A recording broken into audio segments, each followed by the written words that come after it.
സമൂഹത്തിൻ്റെ അടിസ്ഥാന ഘടകമെന്ന് പറയുന്നത് കുടുംബമാണ്. It is the basic Christian community.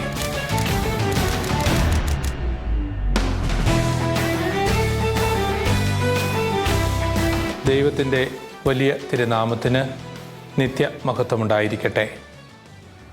പൗലോസ് അപ്പോസ്തലൻ എഫേസോസ്കാർക്ക് എഴുതിയ ലേഖനം 5-ാം അധ്യായം 31 മുതൽ 32 വരെയുള്ള വാക്യങ്ങളാണ് ഇപ്പോൾ ഇവിടെ വായിക്കുക. ഇക്കാരണത്താൽ പുരുഷൻ പിതാവിനെയും മാതാവിനെയും വിട്ട് ഭാര്യയോട് ചേരും, അവർ രണ്ടുപേരും ഒന്നാവുകയും ചെയ്യും. ഇത് ഒരു വലിയ രഹസ്യമാണ്. അനുഗ്രഹീതമായ എഫേസൂസിലെ സഭയ്ക്ക് എഴുതിയ ഈ തിരുവചനങ്ങളെ ധ്യാനിക്കുകയാണ് നമ്മുടെ ലക്ഷ്യം. ദാമ്പത്യം, കുടുംബം, അതൊക്കെയാണ് ഈ വചനത്തിൻ്റെ പ്രമേയം. സമൂഹത്തിൻ്റെ അടിസ്ഥാന ഘടകമെന്ന് പറയുന്നത് കുടുംബമാണ്. It is the basic Christian community. It is the fundamental society. അത് സഭയുടെ ആണിക്കല്ലാണ്. അതെത്രമാത്രം ഉറപ്പും ബലിഷ്ഠവുമാണോ അത്രമാത്രം ശക്തമായിരിക്കും നമ്മുടെ സമൂഹവും നമ്മുടെ സഭയും. അതുകൊണ്ട് ഈ വിഷയം നമ്മൾ പഠിക്കുക, ചിന്തിക്കുക അത്യന്താപേക്ഷിതമാണ്. ദാമ്പത്യം അഥവാ കുടുംബജീവിതം ദൈവസ്ഥാപിതമാണ്. ദൈവമാണ് അതിൻ്റെ അടിസ്ഥാനം. ഏദൻ തോട്ടത്തിലാണ് അത് സ്ഥാപിക്കപ്പെട്ടത്. കാനായിലെ കല്യാണത്തിൽ യേശുവിൻ്റെ സാന്നിധ്യം ദാമ്പത്യ ജീവിതത്തിൻ്റെ വിശുദ്ധീകരണവും സന്തോഷവുമൊക്കെയാണ് സൂചിപ്പിക്കുക. അപ്പോൾ ദാമ്പത്യ ജീവിതം എന്ന് പറയുമ്പോൾ സഭയെ സംബന്ധിച്ച് ഒരടിസ്ഥാന വിഷയമാണ്. കുടുംബങ്ങൾ കൃപ നിറയുന്നതായിത്തീരണം. Grace filling families. അതാണ് ഈ കാലഘട്ടത്തിലെ ദാരിദ്ര്യവും. അപ്പോസ്തലനായ പൗലോസ് തൻ്റെ ലേഖനത്തിൽ കുറിച്ചു വയ്ക്കുന്നത് ഇതൊരു രഹസ്യമാണ്. ദാമ്പത്യ ജീവിതം, കുടുംബജീവിതം ഒരു രഹസ്യമാണ്. It is a mystery. അതിനർത്ഥം എന്താണ്? രഹസ്യം എന്ന് പറയുമ്പോൾ അത് പൂർണ്ണമായി വെളിവാക്കപ്പെട്ട് കിട്ടിയിട്ടില്ല എന്നർത്ഥം. അത് വെളിവാക്കപ്പെട്ടുകൊണ്ടിരിക്കുന്ന ഒരു സത്യമാണ്. ഓരോ ദിവസവും കുറച്ച് കുറച്ച് അതിൽ നിന്ന് മനസ്സിലായി വരും. അങ്ങനെയാണത് പൂർണ്ണതയിലേക്ക് എത്തുന്നത്. രഹസ്യങ്ങളുടെ സ്വഭാവം അതുതന്നെയാണ്. അപ്പോസ്തലൻ പറയുന്നു, കുടുംബജീവിതം ഒരു ദിവസം കൊണ്ട് നമുക്ക് മനസ്സിലാക്കാവുന്ന ഒരു ജീവിതമല്ല, ഒരു യാഥാർത്ഥ്യമല്ല. മറിച്ച് ജീവിച്ച് സന്തോഷവും സങ്കടവും സമർപ്പണവും പരസ്പര ബലിയുമൊക്കെ സമർപ്പിച്ച് മുന്നോട്ട് പോകുമ്പോൾ അതിൻ്റെ രഹസ്യം വെളിവായിക്കൊണ്ടേയിരിക്കും. ഇന്നത്തെ കാലഘട്ടത്തിൻ്റെ അപജയം എന്ന് പറയുന്നത് ആദ്യത്തെ ദിവസം തന്നെ എല്ലാം വെളിപ്പെട്ട് കിട്ടണം. അതിൻ്റെ അടിസ്ഥാനത്തിലായിരിക്കും പിന്നീടുള്ള തീരുമാനങ്ങൾ. അതല്ല, മറിച്ച് കുടുംബജീവിതം എന്ന് പറയുമ്പോൾ അതിനകത്ത് സന്തോഷമുണ്ട്, സഹനമുണ്ട്, ബലിയുണ്ട്, സമർപ്പണമുണ്ട്. അത് ഓരോ ദിവസവും ജീവിച്ച് പരിശീലിച്ച് അതിൻ്റെ അർത്ഥവും ആഴവും മനസ്സിലാക്കുമ്പോൾ അപ്പോസ്തലൻ പറഞ്ഞ ആ രഹസ്യം നമുക്ക് വെളിവാക്കപ്പെട്ട് കിട്ടും. അതാണ് കുടുംബജീവിതത്തിൻ്റെ രഹസ്യം. ഇറ്റ് ഈസ് എ മിസ്റ്ററി എന്ന് പറയുക. അപ്പോസ്തലനായ പൗലോസ് കുടുംബജീവിതത്തെ ബന്ധപ്പെടുത്തുന്നത് സഭയുമായിട്ടുള്ള ബന്ധമാണ്. സഭയും ക്രിസ്തുവും തമ്മിലുള്ള ബന്ധം, അഭേദ്യമായ ബന്ധം, ഒരിക്കലും അഴിക്കാൻ പാടില്ലാത്ത ബന്ധം, കെട്ടുതാലി പൊട്ടിയാലും പൊട്ടിപ്പോകാത്ത ഒരു ബന്ധത്തിൻ്റെ ചരടാണത്. കാനൂനികമായ ഭാഷയിൽ വിവാഹത്തിൻ്റെ, ദാമ്പത്യ ജീവിതത്തിൻ്റെ നേച്ചർ, സ്വഭാവം എന്ന് പറയുന്നത് അവിഭാജ്യതയും അവിഭക്തതയുമാണ്. എന്ന് പറഞ്ഞാൽ എന്നും നിലനിൽക്കുന്നത്, മരണം വരെ നീണ്ടു നിൽക്കുന്നത്, ആ ഒരു വലിയ സത്യത്തിലേക്ക് നമ്മൾ നമ്മുടെ അറിവിനെ തിരിച്ചുവിടണം. ഇതൊരു കൂദാശയായിട്ടാണ് കർത്താവ് സ്ഥാപിച്ചത്, സഭ സ്ഥാപിച്ചത്. അതിൻ്റെ അർത്ഥം ഇത് വിശുദ്ധീകരിക്കപ്പെടുന്ന, വിശുദ്ധി ലഭിക്കുന്ന ഒരനുഭവമാണ്. നമ്മൾ ജോൺ പോൾ രണ്ടാമൻ മാർപ്പാപ്പായുടെ കുടുംബം ഒരു കൂട്ടായ്മ എന്ന് പറയുന്ന തിരുവെഴുത്ത് വായിച്ചാൽ ഈ കുടുംബത്തിൻ്റെ എല്ലാവിധ സങ്കല്പങ്ങളും കൃത്യമായിട്ട് അതിനകത്ത് കുറിച്ച് വെച്ചിട്ടുണ്ട്. കുടുംബം എന്ന് പറയുന്നത് സ്നേഹത്തിൻ്റെ, ഐക്യത്തിൻ്റെ കൂട്ടായ്മയാണ്. ആ കൂട്ടായ്മയാണ് കുടുംബത്തിൻ്റെ സ്രോതസ്സ്. അതാണ് സമൂഹത്തിൻ്റെ നിലനിൽപ്പെന്ന് പരിശുദ്ധനായ ജോൺ പോൾ പാപ്പ നമ്മെ പഠിപ്പിക്കുന്നു. വത്തിക്കാൻ സുനഗദോസ് നമ്മൾ വായിക്കുമ്പോൾ സഭ ആധുനിക ലോകത്തിൽ എന്ന് പറയുന്ന പ്രമാണരേഖയിൽ കൃത്യമായി ഇത് പറയുന്നുണ്ട്. ക്രിസ്തുവാണ് ദാമ്പത്യ ജീവിതത്തിൻ്റെ അടിസ്ഥാനം. സഭയും ക്രിസ്തുവും തമ്മിൽ എങ്ങനെ ബന്ധപ്പെട്ടിരിക്കുന്നുവോ അതുപോലെ മാതാവും പിതാവും മക്കളും തമ്മിൽ ബന്ധപ്പെട്ടിരിക്കുന്നു. അത് ഐക്യത്തിൻ്റെയും സ്നേഹത്തിൻ്റെയും ഒക്കെ സ്രോതസ്സാകുമ്പോൾ സഭ അനുഗ്രഹീതമാകും. സുനഗദോസും പിതാക്കന്മാരും നമ്മളെ പഠിപ്പിക്കുന്ന മറ്റൊരു യാഥാർത്ഥ്യമുണ്ട്. സഭ എന്ന് പറയുന്നത് ഡൊമസ്റ്റിക് ചർച്ചാണ്. ഡൊമസ്റ്റിക് ചർച്ചിൽ നിന്നാണ് സഭ ഉണ്ടായി വരുന്നത്. ഗാർഹിക സഭ, വളരെ ലളിതമായ വാക്കുകളിൽ ഭവനമാകുന്ന സഭ, വീടാകുന്ന സഭ. ഈ സഭയിലെ ആദ്യത്തെ പുരോഹിതർ എന്ന് പറയുന്നത് മാതാവും പിതാവുമാണ്. ഇവിടുത്തെ ആദ്യത്തെ ഗുരുഭൂതർ എന്ന് പറയുന്നത് അപ്പനും അമ്മയുമാണ്. അപ്പോൾ ഇവർ എങ്ങനെ പഠിപ്പിക്കുന്നു, എങ്ങനെ വിശ്വസിക്കുന്നു, എങ്ങനെ ജീവിക്കുന്നു, അതാണ് കുടുംബം. അപ്പോൾ കുടുംബം എപ്പോൾ ദേവാലയമാകുന്നുവോ അപ്പോൾ സഭയാകുന്ന ദേവാലയം, സമൂഹമാകുന്ന ദേവാലയം എത്രയോ അനുഗ്രഹപ്രദമാകും. മാതാവും പിതാവും വിശ്വാസത്തിൽ വളരണം. ആ വിശ്വാസ ജീവിതം മറ്റുള്ളവർക്ക് കാണിച്ചു കൊടുക്കണം. സഭയുടെ അടിസ്ഥാന വിശ്വാസങ്ങൾ കുഞ്ഞുങ്ങളെ, കുടുംബത്തിലുള്ളവരെ പഠിപ്പിക്കണം. അതാണ് ഒരു പുരോഹിത ധർമ്മം എന്ന് പറയുന്നത്. അതുപോലെ അക്ഷര വെളിച്ചം, സമൂഹ സ്നേഹം, മറ്റുള്ളവരോടുള്ള കടപ്പാട്, ഐക്യം, ധർമ്മം, ഇതൊക്കെ പഠിപ്പിക്കുമ്പോൾ ഒരു മാതാവും പിതാവും ഗുരുഭൂതരുടെ ജോലിയാണ് ചെയ്യുന്നത്. ഇന്ന് ഈ കാലഘട്ടത്തിൽ ഇതൊക്കെ അന്യം നിൽക്കുന്നതായിട്ടാണ് നമുക്ക് മനസ്സിലാകുന്നത്. ഒരു തിരിച്ചുവരവിൻ്റെ കാലമാണിത്. ഒരു കുടുംബം എന്ന് പറയുമ്പോൾ നമ്മുടെ സങ്കല്പത്തിൽ മനസ്സിൽ ഓടിയെത്തുന്നത് പിതാവ്, മാതാവ്, കുഞ്ഞുങ്ങൾ. ഒരു പിതാവ് എന്തായിരിക്കണം, എങ്ങനെയായിരിക്കണം? വേദപുസ്തകം നമ്മൾ മറിച്ചു നോക്കുമ്പോൾ ഉൽപ്പത്തിയുടെ പുസ്തകത്തിൽ നമ്മൾ കാണുന്നു അബ്രഹാം ഒരു പിതാവാണ്, വിശ്വാസികളുടെ പിതാവാണ്. ആ പിതാവിൻ്റെ പ്രത്യേകത എന്തായിരുന്നു? ദൈവം, യഹോവയായ ദൈവം കാണിച്ചു കൊടുത്ത വഴിയിലൂടെ അല്ലാതെ അദ്ദേഹം യാത്ര ചെയ്തിട്ടില്ല. അതുകൊണ്ടെല്ലാം അദ്ദേഹത്തിന് അനുഗ്രഹമായി, അനുഗ്രഹിക്കപ്പെട്ട പിതാവായി. ഓരോ കുടുംബത്തിലെ പിതാവിൻ്റെ ധർമ്മവും ഇത് തന്നെ. ദൈവം കാണിച്ചു കൊടുക്കുന്ന വഴിയിലൂടെ കുടുംബത്തെ, ജീവിത പങ്കാളിയെ നയിക്കുക. അപ്പോൾ അനുഗ്രഹിക്കപ്പെടും ആ കുടുംബം. എന്നാൽ അതിൽ നിന്ന് എപ്പോൾ വ്യതിചലിക്കുന്നുവോ അവിടെയാണ് കുടുംബം ശിഥിലമാകുന്നത്, കുടുംബത്തിൻ്റെ അനുഗ്രഹം ശാപമായി മാറുന്നത്. അപ്പോൾ ഒരു കുടുംബത്തിൽ പിതാവിൻ്റെ ആ സ്ഥാനം എത്രയോ ശ്രേഷ്ഠമാണ്. അതൊരു നേതൃത്വ ഭാവമാണ്. അബ്രഹാമിനെ പോലെ നയിക്കാൻ കഴിയണം. അതുപോലെ പുതിയ നിയമത്തിൽ നസ്രത്തിലെ ആ കുടുംബത്തിലെ യൗസേപ്പിൻ്റെ ചിത്രം എത്ര സുന്ദരമാണ്. ആ ചിത്രം നമ്മൾ നോക്കുമ്പോൾ സംരക്ഷണത്തിൻ്റെ കവചമാണ്. മറിയത്തിനും യേശുവിനും സംരക്ഷണം ഒരുക്കുന്ന, കാവലേകുന്ന ഒരു പിതാവിൻ്റെ ചിത്രം എത്ര മനോഹരമാണത്.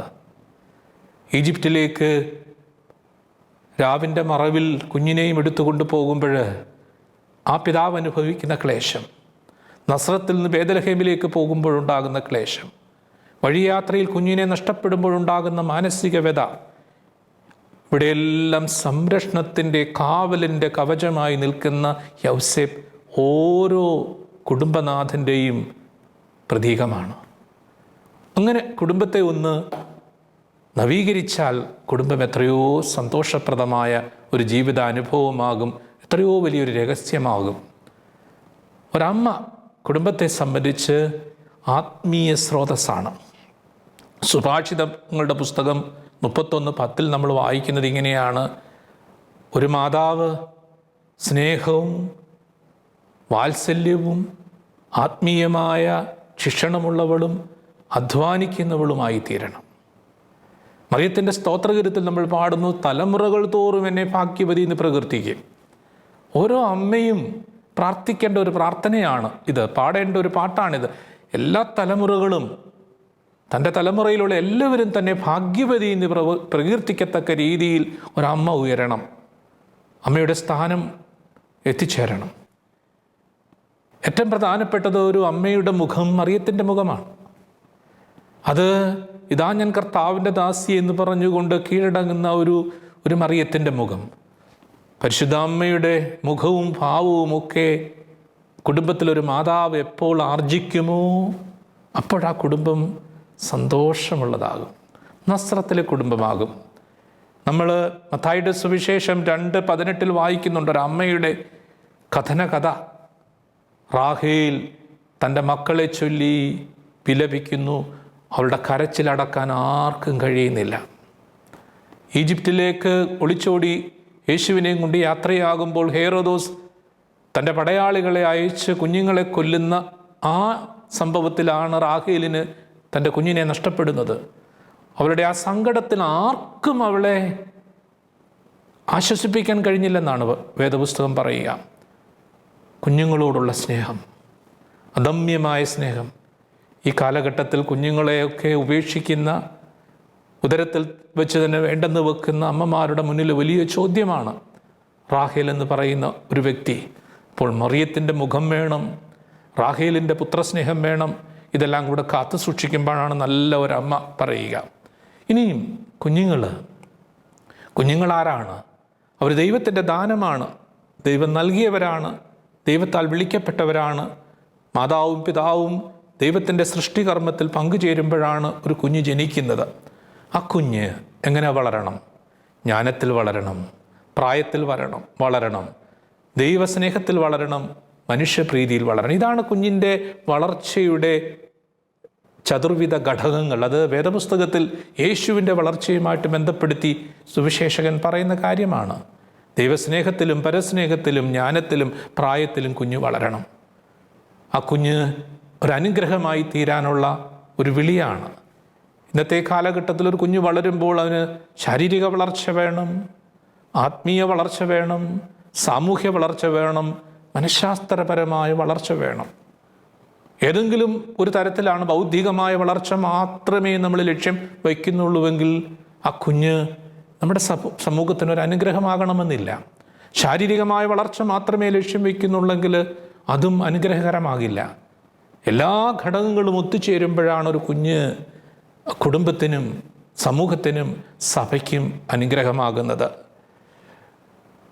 പരിശുദ്ധനായ ജോൺ മരിയ വിയാനിയുടെ ഭാഷയിൽ പറഞ്ഞാൽ, നല്ല വൃക്ഷം നല്ല ഫലം തരും. അതുപോലെ നല്ല മാതാപിതാക്കൾ, അവരിൽ നിന്ന് നല്ല കുഞ്ഞുങ്ങൾ ലഭിക്കും. കുഞ്ഞുങ്ങൾ ദൈവത്തിൻ്റെ ദാനമാണെന്നുള്ള ഒരു ചിന്ത, ആ ഒരു ബോധ്യം മാതാപിതാക്കൾക്കുണ്ടാകണം. കുഞ്ഞുങ്ങൾ അതുപോലെ ഈ സമഗ്രമായ വ്യക്തിത്വത്തിൽ വളരാൻ തങ്ങളെ തന്നെ ദൈവത്തിന് വിട്ടുകൊടുക്കണം. ഇന്നത്തെ ഒരു കാലഘട്ടം കുടുംബത്തിന് ധാരാളം ക്ഷതങ്ങൾ ഏറ്റിട്ടുണ്ട്. കുടുംബജീവിതത്തിൽ ധാരാളം ക്ഷതങ്ങൾ ഏറ്റിട്ടുണ്ട്. ഞാൻ സഭാനിയമം പഠിച്ച ഒരു വ്യക്തിയാണ്. സഭാനിയമം പഠിച്ചതിൻ്റെ പേരിൽ ധാരാളം കാര്യങ്ങൾ അറിയാൻ കഴിഞ്ഞു. സഭയുടെ കോടതിയിൽ ധാരാളം വർഷങ്ങൾ പങ്കുചേർന്നിട്ടുണ്ട്. വിവാഹ മോചന കാര്യങ്ങളിലൊക്കെ ഒത്തിരി ഇടപെട്ടിട്ടുണ്ട്. അപ്പോൾ വിവാഹ കോടതികളിൽ ശുശ്രൂഷ ചെയ്യുമ്പോൾ ഞാൻ കേട്ടിട്ടുള്ളതും അനുഭവിച്ചിട്ടുള്ളതുമായ കാര്യങ്ങൾ വളരെ വളരെ ദുഃഖകരമാണ്. വളരെ നിസ്സാരമായ കാര്യങ്ങൾക്ക് പോലും കുടുംബ ജീവിതം ഇല്ലാതാകുന്നു. ഒന്ന് പ്രാർത്ഥിച്ചാൽ തീരുന്ന വിഷയങ്ങൾ മാത്രം, ഒന്ന് സംസാരിച്ചാൽ തീരുന്ന വിഷയം, പക്ഷെ അതൊക്കെ തീർക്കാൻ മനസ്സില്ലാതെ മുന്നോട്ട് പോകുന്ന ഒരു ദാമ്പത്യത്തിൻ്റെ ചിത്രമാണ്. ഇന്ന് സമൂഹത്തെ ഉലയ്ക്കുന്ന ഒരു പ്രധാനപ്പെട്ട ഘടകം എന്ന് പറയുന്ന കുഞ്ഞുങ്ങൾ. ഈ കാലഘട്ടത്തിൽ പറയുന്നു, മക്കൾ വേണ്ട, വിവാഹിതരായിക്കഴിഞ്ഞാൽ ഞങ്ങൾക്ക് മക്കൾ വേണ്ട. ഇന്ന് ക്രൈസ്തവ സമൂഹം അനുഭവിക്കുന്ന വലിയൊരു ദുരന്തമാണത്. മക്കൾ വേണ്ട എന്ന് പറയുമ്പോൾ ഈ പറയുന്ന ആൾ ചിന്തിക്കണം, താൻ എവിടെ നിന്ന് വന്നു? തനിക്കിങ്ങനെ പറയാനുള്ള യോഗ്യത എങ്ങനെ കിട്ടി? ഒരു മാതാവിൻ്റെയും പിതാവിൻ്റെയും ബന്ധത്തിൽ നിന്നല്ലേ താൻ ജനിച്ചത്. അപ്പോൾ അങ്ങനെ പറയാൻ തനിക്ക് അവകാശമുണ്ടോ? മക്കൾ വേണ്ട എന്നൊരു തീരുമാനമെടുക്കാൻ എങ്ങനെ കഴിയും? ദൈവത്തിൻ്റെ സൃഷ്ടിപരമായ ആ കൃപയിൽ പങ്കുചേരുന്ന ഈ പ്രക്രിയ വേണ്ടെന്ന് പറയാൻ എങ്ങനെ ഒരു യുവാവിന്, ഒരു യുവതിക്ക്, മാതാവിന്, പിതാവിന് കഴിയും? സഭയുടെ നിലനിൽപ്പ്, സമൂഹത്തിൻ്റെ നിലനിൽപ്പ് സന്താന ഉൽപാദനത്തിലാണല്ലോ. അതുകൊണ്ടാണല്ലോ കുടുംബത്തെ ഗാർഹിക സഭ എന്ന് വിളിച്ചത്. അതുകൊണ്ട് ആ മേഖല വളരെ വ്യക്തമായി നമ്മൾ തിരിച്ചറിയണം നമ്മുടെ ക്രൈസ്തവ സമൂഹം. 2, മറ്റു ചിലരുടെ ജൽപ്പനങ്ങൾ ഞാൻ കേട്ടിട്ടുണ്ട്, വിവാഹം വേണ്ട. ഇന്ന് കേരള സമൂഹത്തിൽ വിവാഹം വേണ്ട എന്ന് പറഞ്ഞു നിൽക്കുന്ന അനേകം കുഞ്ഞുങ്ങളെ ഞാൻ കണ്ടിട്ടുണ്ട്, യുവാക്കന്മാരെ. ഈ കഴിഞ്ഞ ദിവസവും ഒരു കുടുംബത്തിൽ രോഗി സന്ദർശിച്ചപ്പോൾ അവിടുത്തെ മകള് പറഞ്ഞു, എനിക്ക് വിവാഹം വേണ്ട. ഒരു കാരണവും അതിന് പിന്നിൽ പറയാനുമില്ല, ചിരിച്ചുകൊണ്ട് നിൽക്കുകയാണ്. വിവാഹം വേണ്ടെന്ന് പറയുമ്പോൾ ദൈവീക പദ്ധതിയോട് തലതിരിച്ചു നിൽക്കുന്ന ഒരു കാഴ്ചയാണത്. സമൂഹത്തിനെതിരെ ഉയർത്തുന്ന ഒരു വെല്ലുവിളിയാണത്. ഏറ്റവും പ്രധാനപ്പെട്ടതായി ചിന്തിക്കാവുന്നത് സ്വന്തം സുഖം, സ്വന്തം കാര്യം, സ്വാർത്ഥത, അതാണ് അതിൻ്റെ അടിസ്ഥാനം എന്ന് പറയുന്നത്. കാരണം കീഴ്പ്പെടാൻ താല്പര്യമില്ല, സമർപ്പിക്കാൻ താല്പര്യമില്ല, സഹിക്കാൻ താല്പര്യമില്ല, സുഖിക്കാൻ മാത്രം താല്പര്യം. അതുകൊണ്ട് എന്ത് സംഭവിക്കുന്നു? നമ്മുടെ അനേക യുവാക്കന്മാർ ഈ വിവാഹമാകുന്ന, ദാമ്പത്യമാകുന്ന രഹസ്യത്തെ സ്വീകരിക്കാൻ മടി കാണിച്ചു നിൽക്കുകയാണ്. ഇത് മടി കാണിക്കുമ്പോൾ ഓർക്കുക, ദൈവിക പദ്ധതിയോടുള്ള ഒരു തിരസ്കാരമാണ്, കൗതാശികമായ ബന്ധത്തോടുള്ള ഒരു അവഹേളനമാണ്. നാം തിരിച്ചറിയണം. 3, നമ്മുടെ സഭയിൽ കാണുന്ന, നമ്മുടെ സമൂഹത്തിൽ കാണുന്ന മറ്റൊരു പ്രതിഭാസം പ്രായമായവരോടുള്ള വിട. പ്രായമായവരെ അകറ്റി നിർത്തുന്നു, അല്ലെ മാതാപിതാക്കളെ മാറ്റി നിർത്തുന്നു, തങ്ങളുടെ സുഖമനുസരിച്ച് ജീവിക്കുന്നു, അവരൊറ്റയ്ക്ക് കഴിയണം. ഒരു പുതിയ സംസ്കാരമാണിത്. പണ്ട് അങ്ങനെ ആയിരുന്നില്ല. എൻ്റെയൊക്കെ കുടുംബത്തിൽ മാതാപിതാക്കന്മാരെ എത്രമാത്രം സ്നേഹിച്ചു വളർന്നു. ഇപ്പോഴും ആ തലമുറ അങ്ങനെ നിൽക്കുന്നു. പക്ഷേ മറ്റ് പലയിടങ്ങളിലും ജലപാനം പോലും ലഭിക്കാതെ വൃത്തിഹീനമായ അവസരത്തിൽ നമ്മുടെ വൃദ്ധ മാതാപിതാക്കൾ കഴിയുന്നു എന്ന് പറയുമ്പോൾ ഈ തലമുറ എങ്ങോട്ട് എന്ന് ചോദ്യം. പൗലോസ് അപ്പോസ്തലൻ കൃത്യമായി രേഖപ്പെടുത്തുകയാണ്, മാതാവിനെയും പിതാവിനെയും വിട്ട് പുരുഷൻ സ്ത്രീയോട് ചേരും, അവർ ഏക ശരീരമായി തീരും. അതൊരു വലിയ രഹസ്യമാണ്. ഈ ഒരു അഭിസംബോധന, ഈ ഒരു സന്ദേശം നമുക്ക് നൽകുന്ന വലിയൊരു കാഴ്ചയാണ്, വലിയൊരു ദർശനമാണ്. അതുകൊണ്ട് പ്രിയപ്പെട്ട സഹോദരങ്ങളെ, ഇന്ന് കുടുംബത്തിൽ കാണുന്ന ഈ തകർച്ചകൾ നമുക്ക് ഇല്ലാതാക്കണം. കുടുംബത്തെ നമുക്ക് പണിത് നമുക്ക് ഉയർത്തണം, വിശ്വാസത്തിൽ ഉയർത്തണം. 3 കാര്യങ്ങളാണ് അത്യന്താപേക്ഷിതമായിട്ട് ഈ മേഖലയിൽ ശ്രദ്ധിക്കേണ്ടത്. Family is a believing community ആകണം. കുടുംബം ഒരു വിശ്വാസ കൂട്ടായ്മയായി തീരണം. ഇന്ന് അവിടെ പ്രശ്നങ്ങൾ സംഭവിച്ചിരിക്കുകയാണ്. നമുക്ക് വിശ്വാസ ജീവിതം മുന്നോട്ട് കൊണ്ടുപോകാൻ പലർക്കും താല്പര്യമില്ല. മറ്റ് പല കാര്യങ്ങൾക്കിടയിൽ കുടുംബജീവിതം ഒരു ചെറിയ കാര്യമായി മാത്രം കാണുന്നു. അബ്രഹാത്തിൻ്റെ വിശ്വാസം പോലെ, യാക്കോബിൻ്റെ വിശ്വാസം പോലെ, പഴയ നിയമത്തിലെ കുടുംബ പിതാക്കന്മാരുടെ വിശ്വാസം പോലെ, പുതിയ നിയമത്തിലെ യൗസേപ്പിൻ്റെ വിശ്വാസം പോലെ, മറിയത്തിൻ്റെ വിശ്വാസം പോലെ കുടുംബജീവിതത്തിൽ വിശ്വാസം ജ്വലിച്ചു നിൽക്കണം. കുടുംബം ദേവാലയമാകണം. പ്രാർത്ഥനയുടെ ശബ്ദം അവിടെ ഉയരണം. വചനവായനയുണ്ടായിരിക്കണം. Family is a believing community. വിശ്വസിക്കുന്ന ഒരു സമൂഹമാണത്. അങ്ങനെ നമ്മുടെ സമൂഹം എപ്പോഴും ഉണരുമോ അവിടെ നമ്മുടെ കുടുംബജീവിതം ധന്യമാകും. 2, കുടുംബമെന്ന് പറയുന്നത് വർഷിപ്പിംഗ് കമ്മ്യൂണിറ്റിയാണ്. ആരാധിക്കുന്ന സമൂഹമാണ്. സത്യദൈവമായ യേശുവിനെ ആരാധിക്കുന്ന സമൂഹം, ഏക ദൈവത്തെ ആരാധിക്കുന്നത്, യേശു ക്രിസ്തു ഏക രക്ഷകനാണെന്നുള്ള വിശ്വാസത്തിൽ ശ്രദ്ധ പതിപ്പിച്ച് വചനം വായിച്ച് ആരാധിക്കുന്ന കുടുംബം. ആരാധിക്കുക എന്ന് പറയുമ്പോൾ ദൈവത്തെ സർവസ്വമായി കാണുന്നു, ദൈവത്തിന് മാത്രം 1ാം സ്ഥാനം കൊടുക്കുന്നു, ബാക്കിയെല്ലാം താഴേക്കെന്ന ചിന്തയിൽ ജീവിക്കുമ്പോഴാണ് ആരാധന നമുക്ക് വരിക. ദൈവം മഹോന്നതനാണ്, സർവശക്തനാണ്, സർവസൈന്യാധിപനാണ്, രക്ഷകനാണ്, എൻ്റെ നായകനാണെന്ന് എപ്പോൾ എനിക്ക് തോന്നുമോ അപ്പോൾ എൻ്റെ കുടുംബത്തിൽ ആരാധന വരും. Family is a worshipping community. 3ാമതായി മൂന്നാമതായിട്ട് family is a witnessing community. സാക്ഷ്യം നൽകുന്ന കൂടാരമാണത്. അവിടെ നിന്നാണ് എല്ലാ സാക്ഷ്യങ്ങളും ഉയരുന്നത്. ഇപ്പം ഞാൻ ഇന്ന് ഒരു ശുശ്രൂഷ പൗരോഹിത്യത്തിൽ നിൽക്കുന്നെങ്കിൽ അതിന് കാരണം കുടുംബത്തിൽ നിന്ന് ആ വിശ്വാസം ഒരു സാക്ഷ്യമായി എനിക്ക് ലഭിച്ചതുകൊണ്ടാണ്. എൻ്റെ മാതാപിതാക്കൾ എന്നെ ദേവാലയത്തിൽ കൊണ്ടുപോകുമായിരുന്നു. ആദ്യ കുർബാനയ്ക്ക് എന്നെ ഒരുക്കി, എന്നെ കുർബാനയ്ക്ക് കൂടാൻ എന്നെ ഒരുക്കി, അൾത്താരബാലനായി ഒരുക്കി. സെമിനാരി ജീവിതത്തിലേക്ക് എന്നെ പറഞ്ഞയച്ചു. കുടുംബത്തിലെ പ്രാർത്ഥനയും ഒക്കെ വലിയൊരു സാക്ഷ്യമായിരുന്നു. മറ്റുള്ളവർ അതുവഴി പോകുമ്പോൾ ഞങ്ങളുടെ കുടുംബത്തിലെ പ്രാർത്ഥന കേട്ട് അനേകർ ഈ ദൈവ സാന്നിധ്യത്തിലേക്ക് എത്തുമായിരുന്നു. ഇന്ന് അതൊക്കെ നമുക്കൊത്തിരി കുറഞ്ഞു പോയി. പ്രിയപ്പെട്ട സഹോദരീ സഹോദരന്മാരെ, നമുക്ക് ദൈവത്തിന് നന്ദി പറയാം. ദൈവം സംയോജിപ്പിച്ചതാണ് കുടുംബജീവിതം. അതിൻ്റെ പരിഭാവനത നമ്മൾ കാത്തു സൂക്ഷിക്കണം. ലക്ഷ്യങ്ങളെ മനസ്സിൽ കാത്തു സൂക്ഷിക്കണം. ആ ഉയർന്ന ചിന്തയോടുകൂടി നമ്മുടെ കുടുംബജീവിതത്തെ നമുക്ക് സംശുദ്ധമാക്കാം.